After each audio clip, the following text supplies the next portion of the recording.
बड़ा प्यारा सेगमेंट है फ़िक़्ह हनफी। अस्सलाम वालेकुम रहमतुल्लाहि व बरकातहू। दोस्तों, ज़हनी आजमाइश का एक सेगमेंट है फ़िक़्ह हनफी और उसके दलाइल। उसके पार्ट नंबर 4 को आप सुनें। बड़ा प्यारा सेगमेंट है फ़िक़्ह हनफी और उसके दलाइल।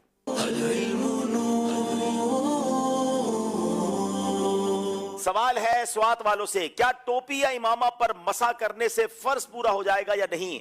इससे मुतालिक इमाम आज़म अबू हनीफा रहमतुल्लाहि तआला अलैह का मौक़िफ़ दलील के साथ बयान कीजिए।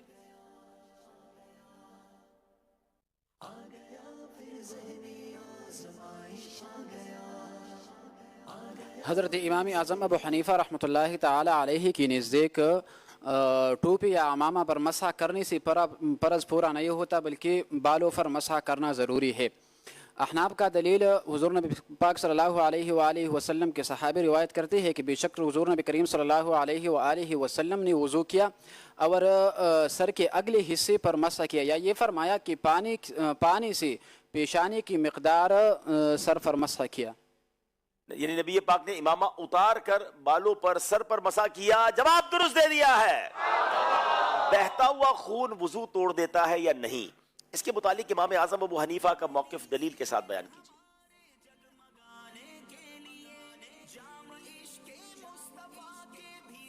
बिस्मिल्लाहिर्रहमानिर्रहीम।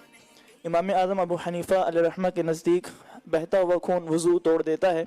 दलील हज़रत सैयदना तमीम दारी रज़ियल्लाहु ताला से रिवायत है, रसूल अकरम नूर मुजस्सम शाह बनी आदम सल्लल्लाहु ताला अलैहि वसल्लम ने इरशाद फरमाया, हर बहने वाले खून पर वज़ू है। हर बहकर निकलने वाले खून पर वुजू है। जवाब दुरुस्त दे दिया है। फजर की सुन्नत कबलिया फर्ज के बाद पढ़ना कैसा? इससे मुतालिक इमाम आज़म अबू हनीफा का मौक़िफ़ दलील के साथ बयान करें। हज़रत इमाम आज़म अबू हनीफ़ा रहमतुल्लाहि तआला अलैहि की नज़दीक जिस शख़्स ने फजर की सुन्नत नहीं पढ़ी हो तो फजर नमाज के बाद वो नहीं पढ़ सकता।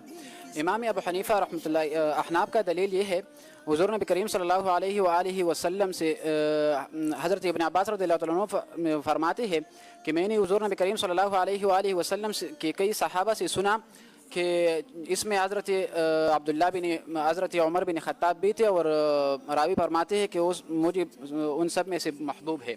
वो फरमाते हैं कि हुज़ूर नबी करीम सल्लल्लाहु अलैहि वसल्लम ने मना फरमाया है फजर के बाद नमाज पढ़ने से यहाँ तक कि सूरज तुलू हो जाए, और असर के बाद यहाँ तक कि सूरज ग़ुरूब हो जाए। अच्छा, तो अब किसी की फजर की सुन्नतें रह गई हैं तो फजर की फर्ज और बेहतर ये है, मुस्तहब ये है कि वो जब सूरज तुलू हो जाए तो क़ज़ा की नीयत, क़ज़ा के तौर पर वो सुन्नतें अदा कीजिए। सूरज तुलू होने के बाद कज़ा के तौर पर पढ़ेगा, यानी 20 मिनट के बाद। नाजरीन, ये बड़ी प्यारी हमने हदीस पाक सुनी, मैं ज़रा दोबारा बयान कर देता हूँ। नबी पाक अलैहिस्सलाम के सहाबी हज़रत इब्न अब्बास, उनसे मरवी है कि मैंने नबी पाक अलैहिस्सलाम के कई सहाबियों से सुना, जिनमें हज़रत उमर बिन ख़त्ताब भी हैं, जो मेरे लिए उन सब में महबूब हैं, कि नबी पाक अलैहिस्सलाम ने मना फरमाया फजर के बाद नमाज पढ़ने से यहाँ तक कि सूरज तुलू हो जाए, और असर के बाद यहाँ तक कि सूरज गुरूब हो जाए। तो अगर किसी की फजर की सुन्नतें रह गई और जमात में वो शामिल हो गया या उसने फ़र्ज पढ़ लिए, तो अब सूरज तुलू होने के 20 मिनट बाद वो पढ़ सकता है, उससे पहले नहीं पढ़ सकता। जवाब दुरुस्त दे दिया है। नमाज जनाजा की तकबीरात में रफ़ा यदैन करना कैसा? इससे मुतालिक इमाम आज़म अबू हनीफा का मौक़िफ़ दलील के साथ बयान करें।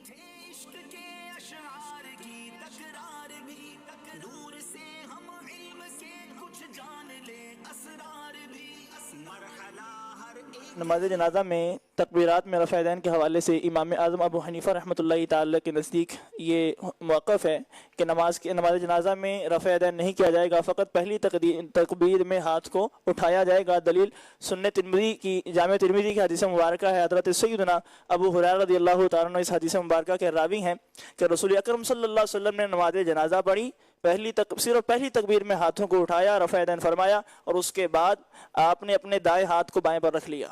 जी जनाब, सिर्फ पहली तकबीर में हाथ उठाएंगे, बाकी नमाज जनाजा की तकबीरों में हाथ नहीं उठाएंगे। जवाब दुरुस्त दे दिया है।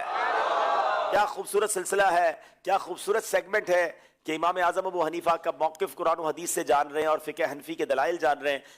दोस्तों, ये सेगमेंट आपको कैसा लगा कमेंट करके ज़रूर बताइएगा, और इसे शेयर भी कीजिएगा, और मज़ीद सेगमेंट पाने के लिए चैनल को सब्सक्राइब करके हमारे साथ जुड़े रहिएगा। سو ملتے ہیں کسی اور ویڈیو میں، تب تک اپنا خیال رکھیں، خدا حافظ، السلام علیکم ورحمۃ اللہ۔